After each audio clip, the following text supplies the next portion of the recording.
بالله من الشيطان الرجيم. بسم الله الرحمن الرحيم. الحمد لله الذي أنزل على عبده الكتاب ولم يجعل له عوجا قيما لينذر بأسا شديدا من لدنه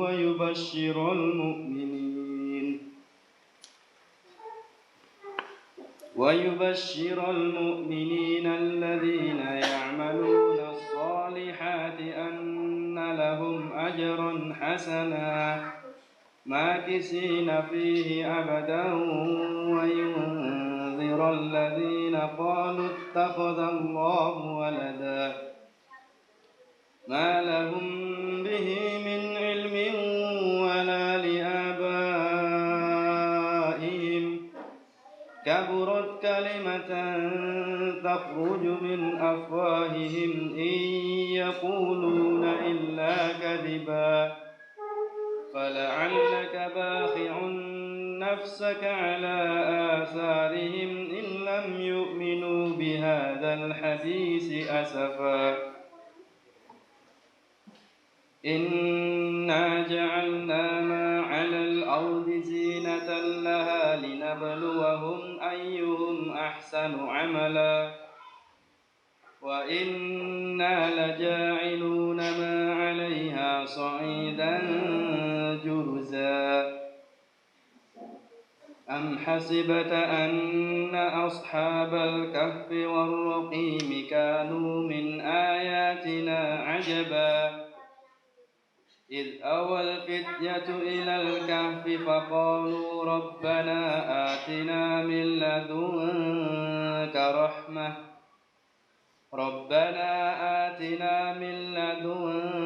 رحمة وهيئ لنا من أمرنا رشدا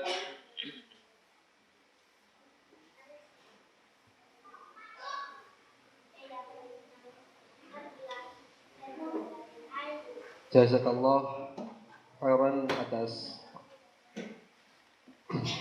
waktunya.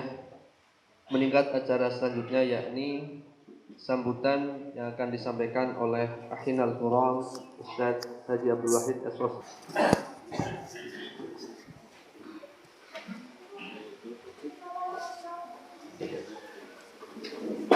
Assalamualaikum warahmatullahi wabarakatuh.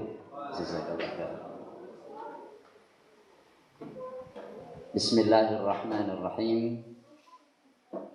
Alhamdulillahi wa kafa, wassalatu wassalamu ala nabiyil mustafa wa ala alihi wa ashabihi wa man atharahu iqtafa. Allahumma alif 'alal khairi qulubana wa aslih dhata bainina wahdina subulas salam wa najjina minadh dhulumati ilan nuri bi rahmatika ya arhamar rahimin. Amma ba'd.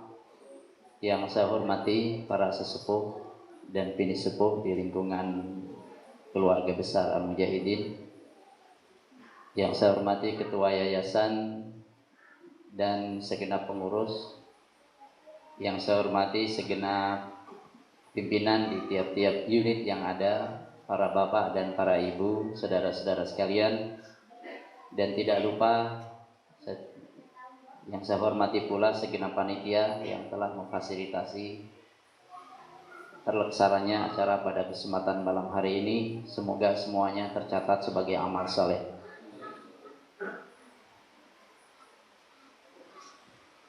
Tadi pagi atau tepatnya subuh, saat saya bangun tidur, saya sempatkan pegang muka, kepala, badan,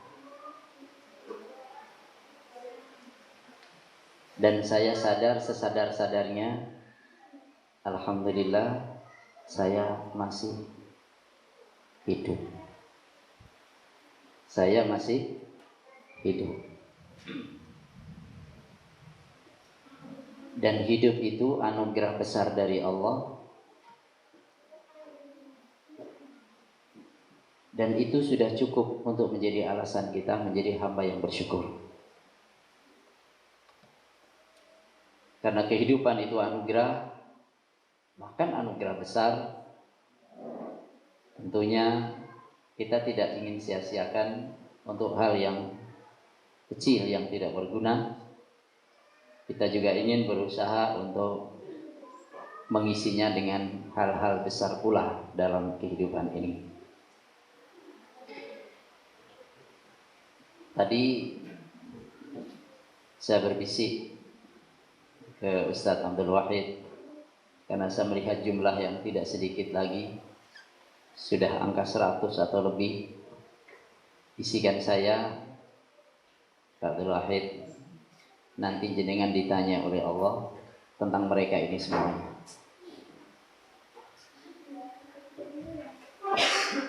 Karena para bapak dan ibu di lembaga ini ada kepemimpinan. Dan Rasul bersabda, kullukum ra'in wa kullukum mas'ulun an ra'iyati. Tiap-tiap kamu itu pemimpin dan tiap-tiap kamu akan ditanya, diminta pertanggungjawaban tentang kepemimpinannya. Atas bisikan saya itu beliau katakan, Ustaz, semoga ini menjadi salah satu upaya untuk nanti semoga saya bisa mempertanggungjawabkan di hadapan Allah. Satu acara yang mulia, semoga kita semua, baik beliau sebagai ketua yayasan, kita, mungkin ada yang ketua unit, mungkin ada sebagai guru, sebagai karyawan, dan yang lain-lain, juga nanti di hadapan Allah, kita masing-masing bisa mempertanggungjawabkan kepemimpinan pada level kita masing-masing. Kembali bahwa kehidupan itu adalah anugerah dan kita sama sekali tidak pernah punya rencana untuk hidup di muka bumi ini. Pak Nasirun pernah punya rencana? Saya tahun sekian saya akan lahir, nggak ada rencana. Jadi kita hadir di sini ini bukan rencana kita. Kita hidup di dunia ini bukan rencana kita, tapi rencana Allah Subhanahu wa Ta'ala. Maka yang kita perlu garis bawahi, kehidupan ini adalah given dari Allah, pemberian dari Allah. Sebagaimana Allah menciptakan setiap makhluknya itu ada misi yang diembannya, ada tujuan yang dilekatkan padanya. Maka ketika Allah menciptakan manusia, memberikan kehidupan kepadanya, Allah juga menyematkan tujuan untuk apa kehidupan ini diberikan oleh Allah kepada kita. Dan tujuan kehidupan itu pun sama, given dari Allah pula. Kehidupan ini anugerah dan tujuan kehidupan juga anugerah dari Allah. Kehidupan ini ditentukan oleh Allah dan tujuan hidupnya juga ditentukan oleh Allah. Sebagaimana kita tidak pernah punya rencana untuk hidup di muka bumi ini, tapi Allah adakan kita menjadi ada. Maka pada waktu yang sama Allah juga telah meletakkan untuk apa kita diciptakan oleh Allah. Allah tetapkan tujuan pula. Allah berikan kepada kita kehidupan dan Allah berikan kepada kita pula tujuan kehidupan. Dan kita berjalan di atas tujuan itu. Wa ma khalaqtul jinna wal insa illa liya'budun. Tidak aku ciptakan jin dan manusia kecuali untuk beribadah kepadaku. Az-Zariyat ayat 56. Kehidupan ini given dari Allah, tujuan kehidupan juga given dari Allah, dan kita menjalani kehidupan ini sesuai dengan untuk apa kita diciptakan olehnya.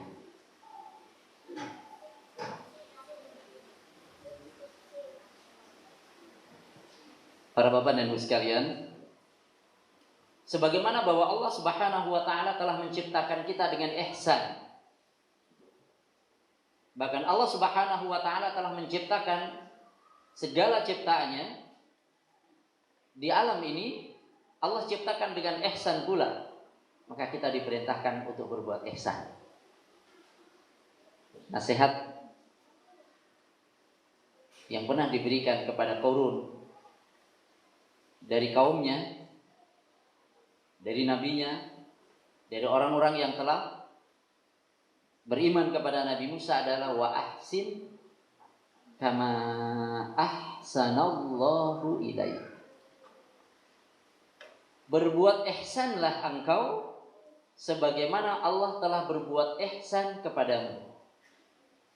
Berbuat baiklah engkau sebagaimana Allah telah berbuat baik kepadamu.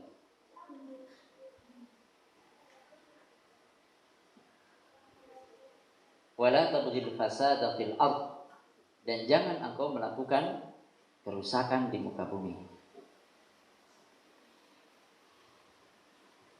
Kalau kita tanya siapapun orangnya, tanpa kecuali,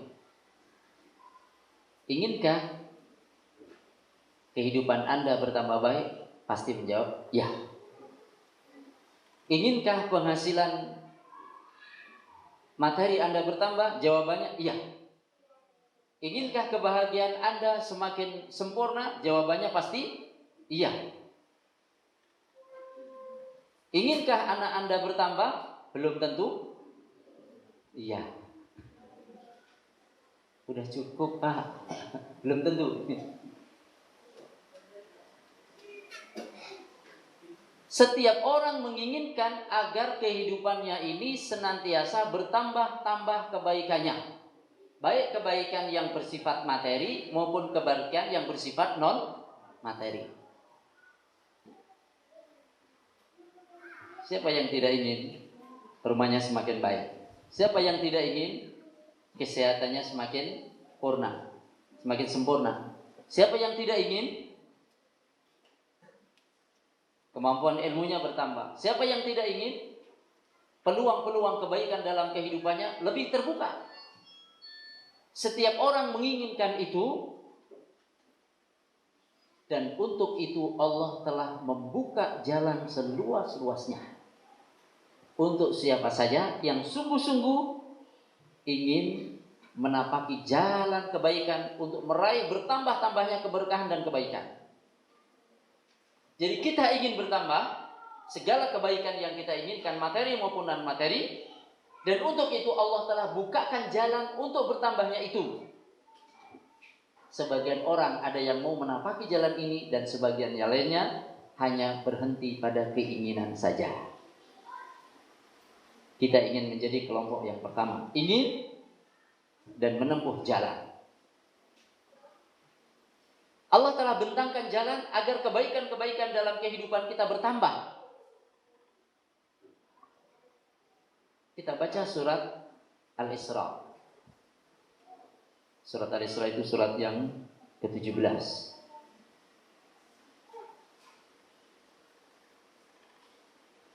Ayat ke-15 kurang 8. Ayat berapa?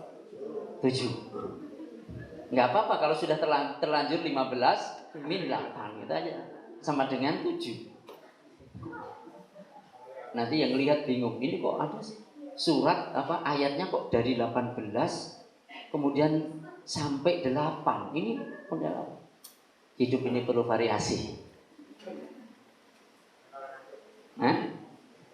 Yang penting hasilnya sama, 7. In ahsantum ahsantum li anfusikum. Ini jalannya. In ahsantum, jika kalian berbuat ihsan, jika kalian berbuat baik. Ahsantum, niscaya kalian telah berbuat baik li anfusikum, untuk diri kalian sendiri. Biasanya kalau kita berbuat baik merasa menguntungkan orang lain. Enggak salah merasa menguntungkan orang lain, karena orang lain juga ada yang kita untungkan. Tapi jangan lupa bahwa yang memetik kebaikan lebih besar itu adalah pelaku kebaikan itu sendiri. Jika kalian berbuat ihsan, sejatinya kalian telah berbuat ihsan kepada diri kalian sendiri. Maka semakin orang berbuat ihsan, semakin bertambah kebaikan-kebaikan yang dia peroleh. Jadi kalau kita ingin tahu berapa kebahagiaan yang kita peroleh, kalau kita ingin tahu berapa kebaikan yang akan kita raih, kalau kita ingin tahu berapa keuntungan yang kita dapatkan, lihatlah seberapa kita berbuat baik. Ukurannya di situ. Karena Allah telah mengaitkan balasan ini dengan perbuatan. Ada ihsan, maka ada ihsan pula. Kalau kalian berbuat ihsan, berarti telah berbuat ihsan kepada diri kalian sendiri. Maka orang yang mencintai dirinya, mencintai kebaikan dirinya, jalannya adalah berbuat baiklah sebanyak-banyaknya. Itulah cara kita mencintai diri kita. Mana yang lebih berbahagia? Saat kita mengeluarkan uang mungkin tidak banyak. Katakanlah mungkin 50.000. Kepada orang yang sangat-sangat membutuhkan, yang mungkin sudah berapa waktu dia tidak punya penghasilan. Kalau kan ini ada sedikit rezeki, terbayang di rumah sudah ada nggak ada beras. Dengan 50.000 lumayan bisa buat beras, beli beras berapa kilo? Kebahagiaan, dia bahagia. Yang boleh jadi saking bahagianya meneteskan air mata. Jadi ada air mata bahagia, ada air mata sedih. Jangan ditambah air mata buaya. Jangan, nggak ada. Nggak ada di sini. Ada air mata bahagia, ada air mata sedih. Cerita menangis karena saking bahagianya bisa keluar tuh air mata. Kita bertanya, mana yang lebih berbahagia? Orang yang menerima itu atau kita? Benar dia berbahagia, tapi kebahagiaan yang tertanam pada hati orang yang bisa berbuat baik itu melebihi kebahagiaan orang yang menerima kebaikan dari kita. Jika kalian berbuat baik, sejatinya kalian telah berbuat baik pada diri kalian.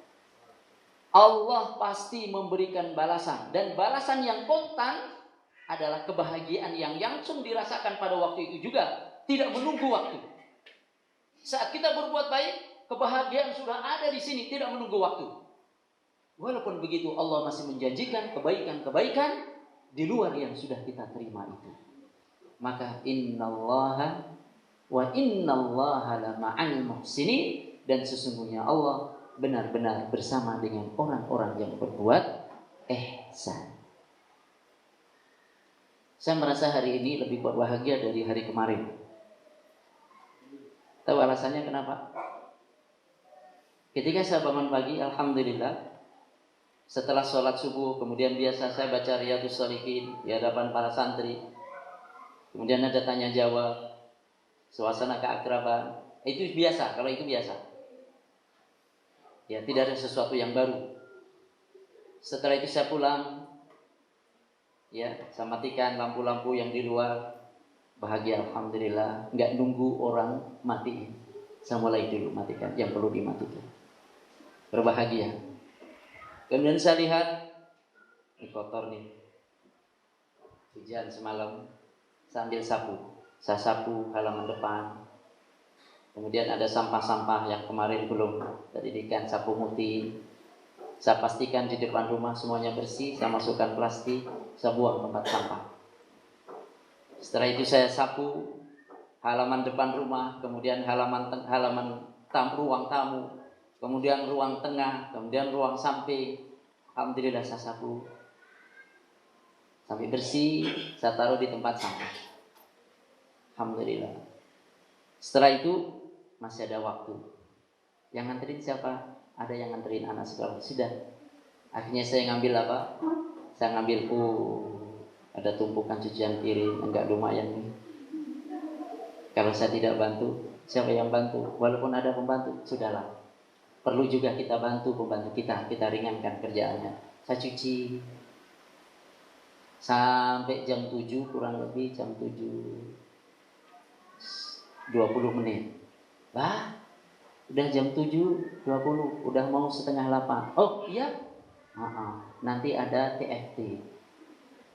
Ada yang ikut ya tadi dari Mujahidin ya?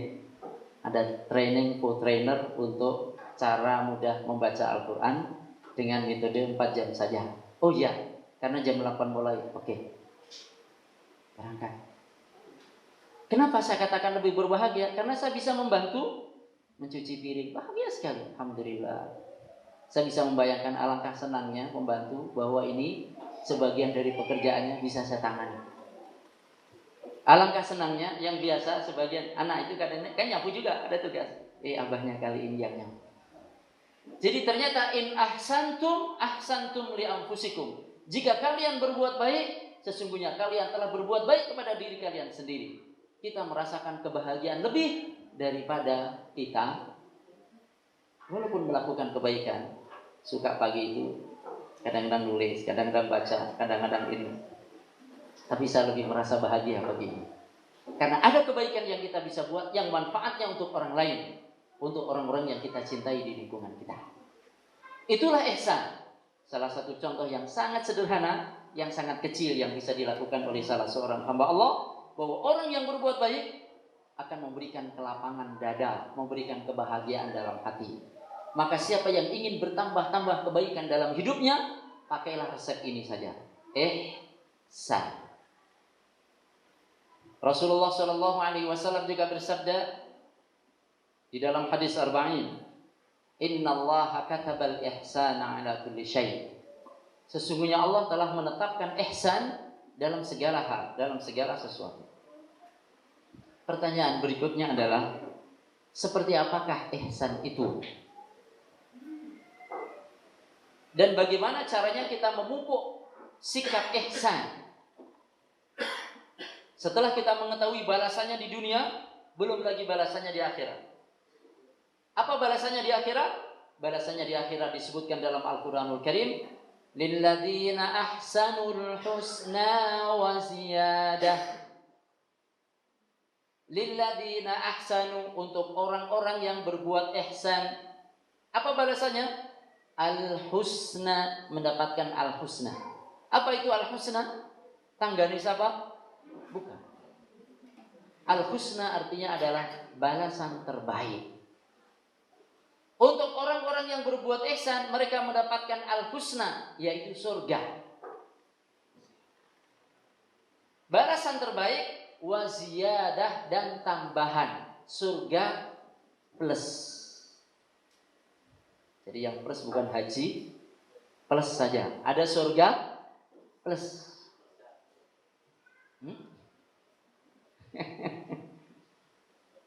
Lilladzina ahsanul husna wa ziyadah, untuk orang-orang yang berbuat ihsan akan mendapatkan balasan terbaik, yaitu surga, wa ziyadah, dan tambahan. Apa itu tambahannya? Disebutkan dalam hadis.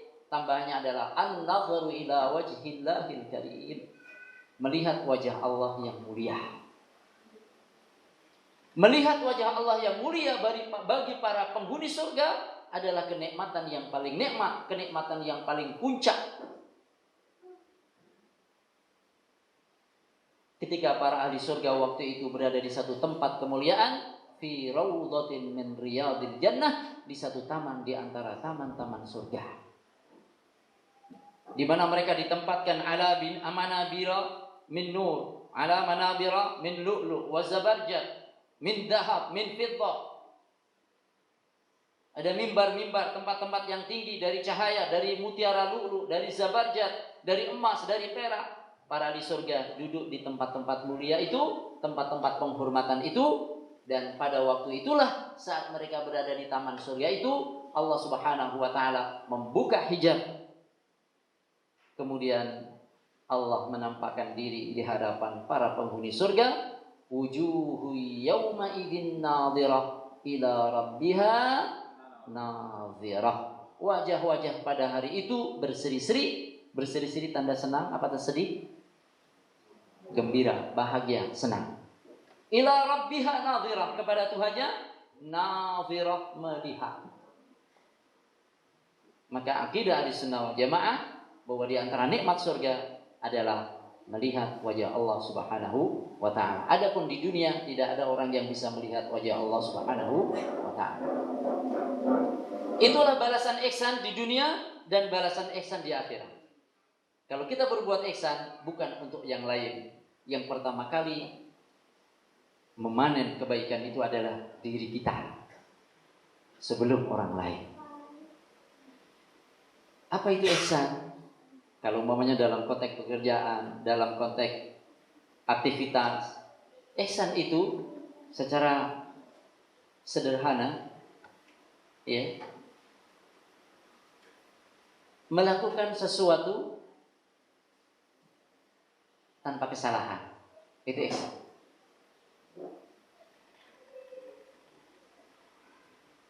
Jadi melakukan sesuatu tanpa melakukan kesalahan.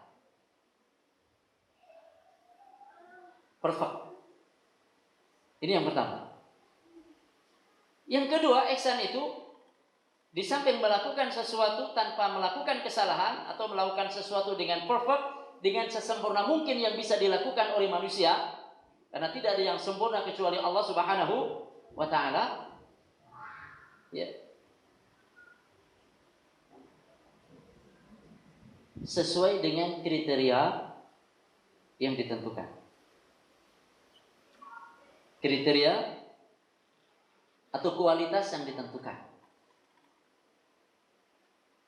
Jadi kalau satu pekerjaan itu sudah ada kriterianya, sudah ada kualitas, ada tolok ukurnya, ada indikator kinerjanya, sesuai dengan tolok ukur, sesuai dengan kriteria kualitas yang diharapkan, itu juga disebut ihsan.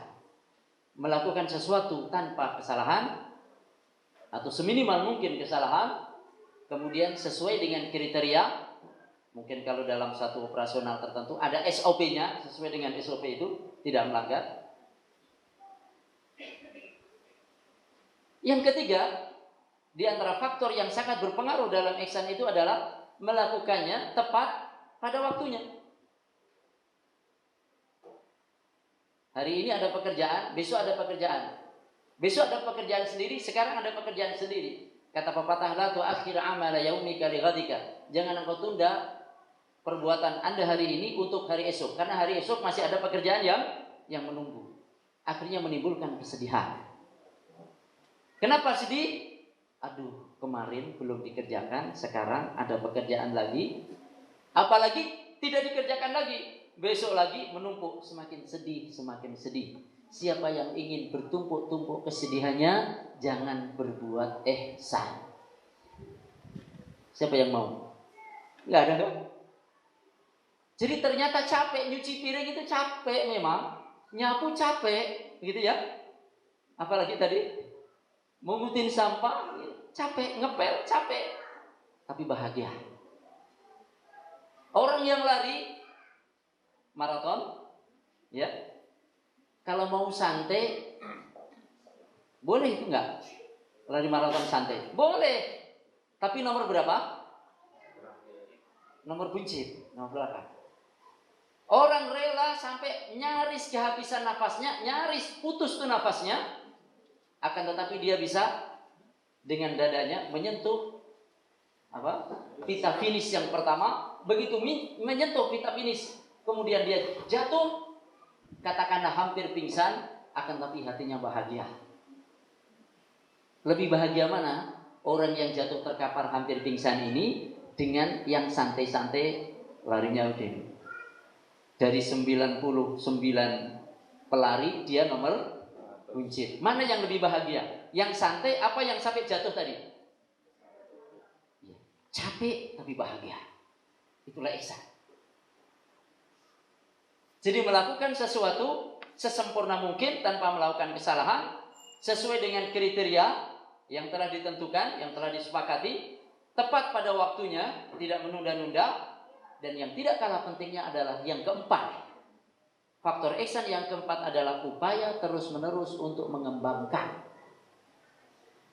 Jadi sesuatu yang ihsan di masa tertentu belum tentu ihsan di masa berikutnya. Maksudnya, sesuatu yang menurut kita sekarang sudah rapi, sudah bagus, tapi untuk tahun depan sudah dianggap ketinggalan. Karena sudah ada tuntutan baru yang lebih rapi lagi. Maka tuntutan ihsan yang keempat adalah, di samping tepat waktu tadi, ada upaya terus-menerus untuk mengembangkan. Dan orang yang senantiasa mengembangkan diri, itulah orang yang insya Allah senantiasa berpeluang untuk mendapatkan kebaikan-kebaikan dalam hidupnya semakin bertambah. Saya ulang, kehidupan ini anugerah, given dari Allah. Tujuan kehidupan juga telah ditetapkan oleh Allah. Wa ma khalaqtul jinna wal insa illa liya'budun. Maka kita berputar-putar di muka bumi ini jangan sampai lepas dari orbit ibadah. Tujuan kehidupan kita ini tak lain tak bukan hanya, nggak ada yang lain. Tujuan kehidupan ini tidaklah aku ciptakan jin dan manusia kecuali untuk ibadah kepadaku Allah. Berarti tujuannya apa? Hanya satu saja, beribadah kepada Allah. Adakah tujuan yang lain? Nggak ada. Maka jangan sampai orang berputar-putar di dunia ini lupa tujuan utamanya. Silahkan kita berputar kemana saja, akan tetapi inilah orbit kita, orbit kehidupan ibadah. Bagaimana kerja kita jadi dalam lingkaran ibadah. Bagaimana kita ngurusi keluarga kita masuk dalam lingkaran ibadah. Bagaimana kita memberi penghasilan kita kepada orang-orang yang kita cintai masuk lingkaran ibadah. Hatta ma taj'alu fi imra'atika fa huwa laka shadaqah. Sampai makanan yang engkau letakkan di mulut istrimu, kata Rasul. Kapan terakhir meletakkan makanan di mulut istri, Mas? Tolong diulang lagi itu. Mana Sirun kapan terakhir? Lah wis tua lah Pak Arad. Loh, bukan masalah tua, bukan.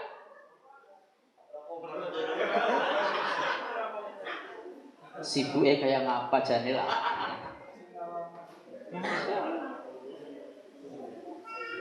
Makanan yang engkau letakkan di mulut istrimu, kata Rasulullah, bukan nafkah yang kau berikan saja, tapi makanan yang engkau letakkan. Ini menunjukkan apa?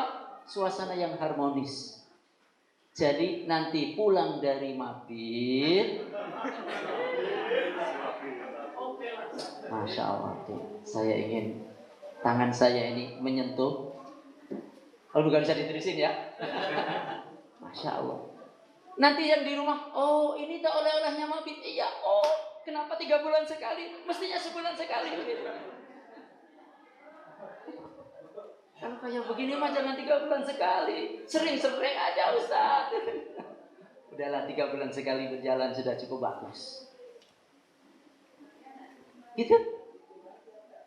Itu juga ihsan. Menjadi bagian dari ibadah, subhanallah. Dan dalam ibadah itu kita pun diperintahkan untuk berbuat ihsan. Anta'budallaha ka'annaka tarahu fa illam takun tarahu fa innahu yaraka. Berikutnya adalah bagaimana caranya agar kita meningkat kualitas ihsan kita.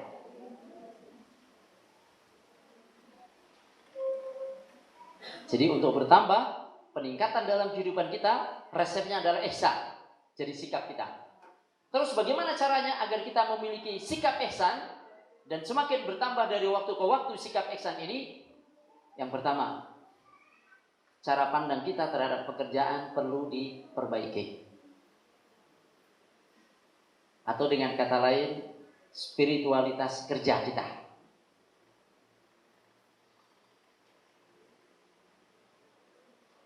Ruhaniyatul amal kita perlu diperbaiki.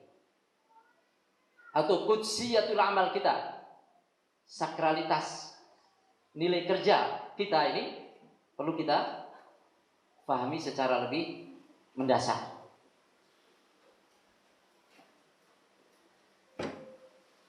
Rasulullah Shallallahu Alaihi Wasallam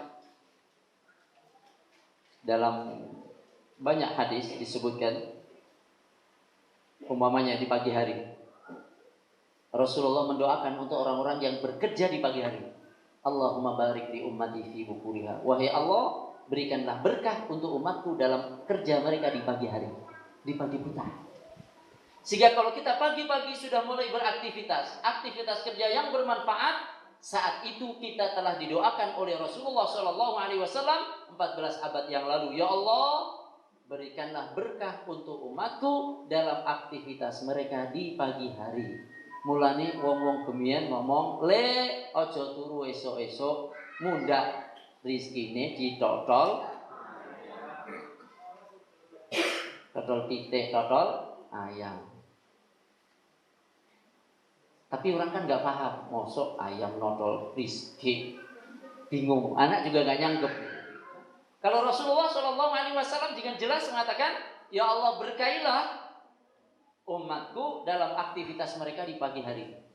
Itulah etos kerja kita. Itulah spiritualitas kerja kita. Kita mulai aktivitas kerja secara baik di pagi hari, tidak kemudian tidur lagi, itu mendapatkan doa keberkahan. Apa artinya berkah? Bertambah-tambah kebaikan. Dan itu adalah bagian dari ihsan kita. Kemudian kita capek bekerja. Capek bekerja dengan capek nganggur, enakan mana? Saya yakin nggak ada yang milih capek nganggur. Ya. Capek nganggur itu macam-macam. Pertama capek di pikiran, gitu kan? Yang kedua capek di badan. Orang nggak ngapa-ngapain itu capek. Kalau orang tidur terus malah nggak bisa tidur, nerawang, cepet mati. Bahkan boleh jadi mati sebelum mati. Karena sudah lemah harapannya. Orang yang sudah lemah harapannya, berarti lemah pula kehidupannya. Jadi kita capek-capek bekerja. Rasulullah pernah menyebut pekerjaan itu fisabilillah. Saya tidak tahu pernah saya sampaikan di mana, di sini atau di tempat lain. Ketika Rasulullah melihat ada seorang sahabat, badannya, fisiknya kuat, bagus, seorang pemuda. Waktu itu ada Abu Bakar, ada Umar, ada para sahabat yang lain. Ketika orang ini melintas, berdecak kagum nih dua sahabat mulia. Seraya mengatakan, waihahu, duhai, lau kana syababuhu wa quwwatu fi sabilillah kana a'dham li ajri. Kalau masa mudanya dan kekuatannya itu digunakan untuk berjuang fi sabilillah, wah, pahalanya tentu lebih besar. Rasul mendengar perbincangan itu, maka Rasul mengatakan, in kana yas'a ala abawaini kabiraini liyu'inahuma fahuwa fi sabilillah. Kalau dia bekerja untuk membantu kedua orang tuanya yang sudah renta, maka kerjanya itu fi sabilillah.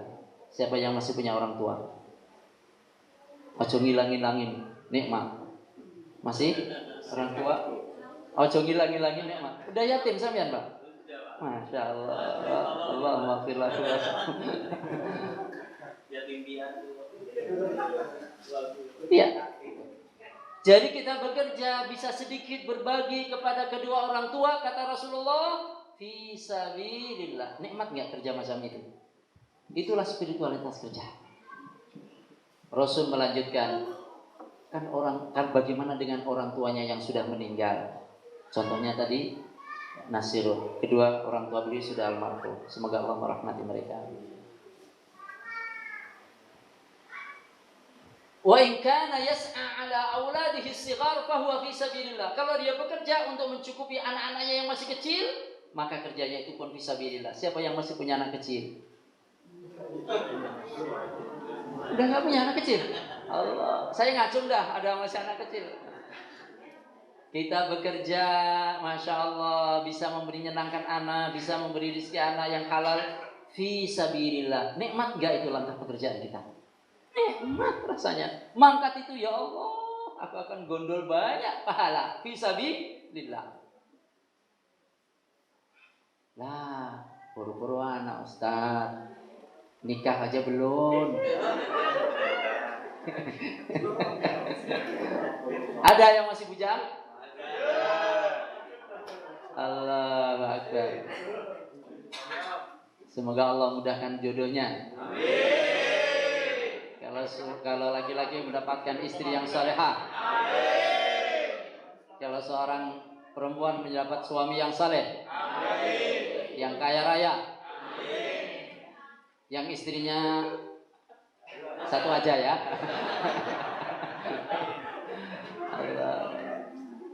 Oke, dia belum punya tanggungan, belum punya istri, apalagi anak. Wa in kana yas'a ala nafsihi liyasta'ifa 'anil nas fa huwa fi sabilillah. Kalau dia bekerja untuk mencukupi dirinya agar tidak menjadi beban orang lain, maka kerjanya itu pun fi sabilillah. Siapa yang tidak berpeluang? Semuanya berpeluang, termasuk yang masih sendiri. Rasanya minta sama orang tua terus juga kagak enak. Udah jenggoten, ya.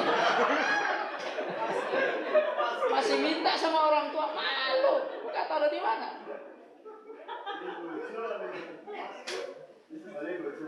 Kenapa? Ini riang temen ini ada apa sebenarnya? Langsung action aja. Jadi itulah spiritualitas kerja. Fisabilillah, subhanallah. Nikmatnya. Nikmat.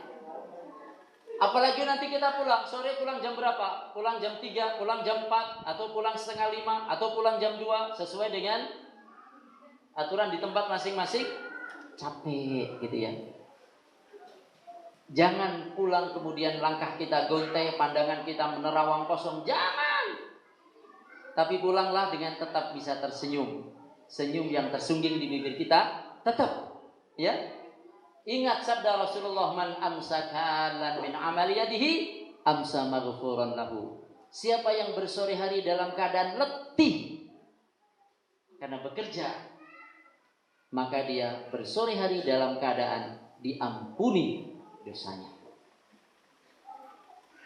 Mana yang enggak enak?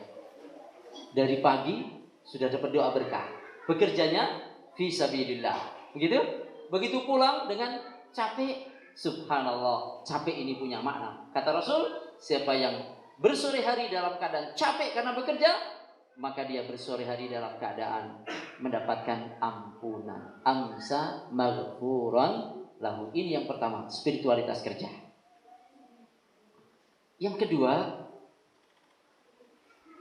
untuk menciptakan suasana ihsan itu, setelah memahami tentang nilai atau spiritualitas kerja tadi, maka yang kedua adalah memberikan apresiasi terhadap prestasi-prestasi yang baik. Setiap prestasi ihsan kita berikan apresiasi. Kita berikan penghargaan. Setidaknya terima kasih, jazakallahu khairan. Itu adalah bentuk apresiasi.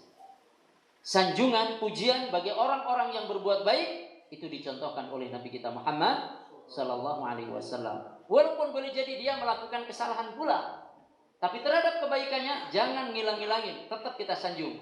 Ka'ab bin Malik radhiyallahu an, dia pernah melakukan kesalahan yang sangat fatal, tidak ikut serta dalam perjalanan perang Tabuk. Tidak ada alasan dia. Badan sehat, rezeki ada, kendaraan ada, tapi dia menunda-nunda, antarlah, sampai akhirnya perjalanan rombongan semakin jauh, sehingga dia mau menyusul, wis awang-awangan, sudah tidak bisa nyusul lagi. Menyesallah dia. Karena ternyata yang tidak ikut serta umumnya adalah orang-orang munafik. Dan dia, ternyata kumpulan saya ini orang-orang munafik yang gak ikut serta. Sedih dia ketika Rasulullah datang. Orang-orang munafik alasan, saya gak bisa ikut karena ini. Diterima alasannya oleh Rasul. Rasul kalau ada orang beralasan diterima. Ya. Adapun Ka'ab bin Malik ketika ditanya, kenapa engkau nggak bisa ikut serta? Bukankah engkau telah membeli kendaraanmu? Benar ya Rasulullah. Kalau saya berbicara dengan yang lain, saya orang yang diberi kemampuan untuk bersilat lidah. Tapi kalau saya berbohong, pasti Allah akan menyingkap kebohongan saya. Maka saya katakan, demi Allah saya tidak ada uzur. Mengakui kesalahannya. Orang bersalah, salah nggak? Orang bersalah kan salah. Mengakui kesalahan, salah nggak? Mengakui kesalahan adalah prestasi. Jangan dianggap bukan prestasi. Mengaku kesalahan itu pemberani, orang jujur. Kata Rasul, amma hadza faqad shadaq. Adapun orang ini sungguh dia telah berkata jujur. Rasul memberikan apresiasi, memberikan penghargaan atas sikap jujurnya, dan jujur adalah satu bentuk sikap ihsan. Artinya apa? Terhadap segala sikap prestasi yang baik, hendaknya kita memberikan apresiasi. Kata Rasulullah, man lam yashkurin nas lam yashkurillah. Siapa yang tidak pandai berterima kasih kepada sesama, ia tidaklah pandai bersyukur kepada Allah. Yang ketiga,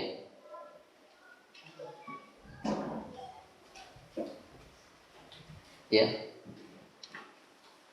Jadi yang pertama tadi apa? Spiritualitas kerja. Yang kedua, ya, berikan apresiasi kepada orang-orang yang berbuat ihsan. Yang ketiga, menciptakan milieu yang mendukung, menciptakan lingkungan yang kondusif untuk berbuat ihsan. Kadang-kadang orang niatnya berbuat baik sangat kuat pada dirinya, punya idealitas yang sangat tinggi. Akan tetapi ketika dia kemudian masuk ke dalam satu lingkungan, yang lingkungan itu tidak terbiasa dengan idealitas yang baik, yang lingkungan itu tidak terbiasa dengan idealitas yang tinggi, yang lingkungan itu tidak terbiasa dengan kerja yang ihsan. Tadinya dia punya idealitas, punya sikap bagus, ihsan, begitu masuk ke lingkungan, oh ternyata begitu ya, akhirnya ada yang begitu kan? Maka lingkungan itu perlu dibuat sedemikian rupa agar mendukung siapa saja untuk melakukan perbuatan dengan ihsannya. Ini beberapa hal yang bisa kita lakukan agar kita senantiasa mendapatkan kebaikan dalam kehidupan kita sesuai firman Allah tadi, in ahsantum li anfusikum. Jika kalian berbuat ihsan, maka kalian telah berbuat ihsan kepada diri kalian. Yang keempat, yang terakhir adalah meningkatkan rasa mas'uliyah. Meningkatkan rasa mas'uliyah, tanggung jawab. Itu tadi yang saya ceritakan di awal, yang saya tanyakan pertama kepada Ustaz Wahid. Ustaz Wahid, jenengan nanti ditanya oleh Allah tentang tanggung jawab mereka, bagaimana memanage, bagaimana memimpin saudara-saudara kita, para bapak dan ibu ini. Dan setiap kita juga punya mas'uliyah. Jadi meningkatkan rasa mas'uliyah. Jangan sampai kalau orang memiliki rasa mas'uliyah, maka tidak lempar-lemparan. Ini siapa yang seharusnya bertanggung jawab? Pimpinan mengatakan bawahan, bawahan mengatakan mestinya atasan. Ya, yang tua mengatakan mestinya yang lebih muda, yang lebih muda mengatakan mestinya yang lebih tua. Gitu. Saling lempar-lemparan. Tapi kalau ada rasa mas'uliyah, rasa tanggung jawab, maka setiap orang menuangkan apa yang ada di dalam dirinya. Ini bejana. Ini berapa ini? Setengah liter. Kan ada yang 1 liter, ada yang 2 liter, ada yang setengah liter, ya kan? Hendaklah setiap orang menuangkan ibarat apa? Ibarat bejana, menuangkan apa yang ada di dalamnya, menuangkan apa yang ada di dalamnya. Yang isinya besar, menuangkan lebih besar, lebih banyak. Yang isinya sedikit, menuangkan sesuai kapasitas yang ada. Yang isinya jerigen, isinya lebih besar, menuangkan sesuai dengan kapasitasnya masing-masing. Wa kullukum mas'ulun an ra'iyah. Itulah beberapa hal spiritualitas kerja, memberikan apresiasi. Terus yang ketiga apa? Menciptakan milieu, dan itu tanggung jawab kita bersama. Wa tawasau bil haqqi wa tawasau bis sabr. Dan yang keempat adalah meningkatkan rasa mas'uliyah atau tanggung jawab. Sebagai penutup, kita berbuat ihsan itu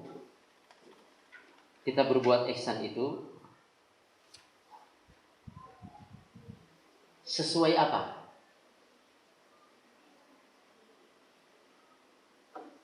sesuai yang kita mampu lakukan. Apa maksudnya yang kita lakukan? Ala kadarnya? Bukan. Kalau kita mampu berbuat 100, tapi kita memilih hanya berbuat 60, berarti kita di sini belum apa? Berbuat ihsan yang maksimal. Jadi lakukan bukan saja apa yang diperlukan saja, melainkan apa yang kita mampu untuk lakukan. Melebihi daripada apa? Daripada yang dibutuhkan. Dengan begitu pasti kita akan memberikan ketentraman yang lebih baik. Kalau umpamanya kita punya kewajibannya A, B, C, D. Yang dengan melakukan kewajiban A, B, C, D, kita mendapatkan hak. Hak kita apa? Hak kita A, B, C, D pula. Kita berusaha untuk melakukan yang lebih baik daripada yang dituntut. Yang dengan begitu pasti kita akan terhindar dari syubhat. Kita merasa tentram, kita merasa puas, karena saat kita mendapatkan ganti, kita mendapatkan imbalan, mendapatkan upah, mendapatkan honor, mendapatkan gaji, mendapatkan penghasilan, kita merasa melakukan sesuatu yang lebih dari yang diharapkan. Rasa menerimanya ada kebahagiaan tersendiri, berbeda dengan orang yang mengerjakan sesuatu sangat-sangat ala kadarnya, kurang dari yang diharapkan, maka di dalam hati juga rasanya ada kegelisahan. Maka kata Rasulullah, istafti qalbak, mintalah fatwa kepada qalbu. Ini beberapa hal yang bisa saya sampaikan, dan walaupun kita berletih-letih, semoga letih kita ini termasuk semuanya seperti yang disampaikan oleh Rasulullah tadi. Siapa yang bersore hari dalam keadaan letih karena kerja, maka ia bersore hari dalam keadaan mendapatkan ampunan dari Allah Subhanahu wa ta'ala. Semoga bermanfaat. Mohon maaf atas segala kekurangan. Kalau sekiranya agak berlebih waktunya, mohon dimaafkan pula. Assalamualaikum warahmatullahi wabarakatuh.